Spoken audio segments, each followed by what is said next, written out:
நமச்சிவாயம் அப்படிங்கிற அந்த நாமா நாம் உச்சரிப்பதற்குரிய நாமா. சிவய நம, நமச்சிவய. இந்த ரெண்டு நாமாவும் வாழ்க்கையில நம்ம மறக்கவே கூடாத நாம. எப்பெல்லாம் நேரம் இருக்கோ அப்பெல்லாம் உள்ள நம்ம சொல்லிட்டே இருக்கணும். ரெண்டுத்துக்கும் என்னமா வித்தியாசம்? சிவாய நம என்று சிந்தித்திருந்தேன்.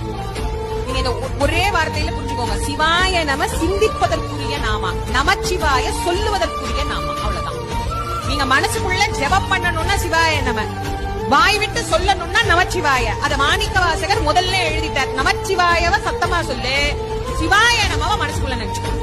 அது சிந்திப்பதற்குரியது, இது சொல்லுவதற்குரியது. அதனால சொன்னார் நமச்சிவாய வாழ்க.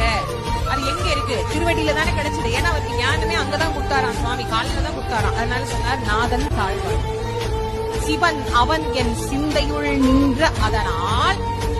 ஏதான் ரொம்ப அழகா எழுதுறார். அவனருளாலே அவன் தாழ்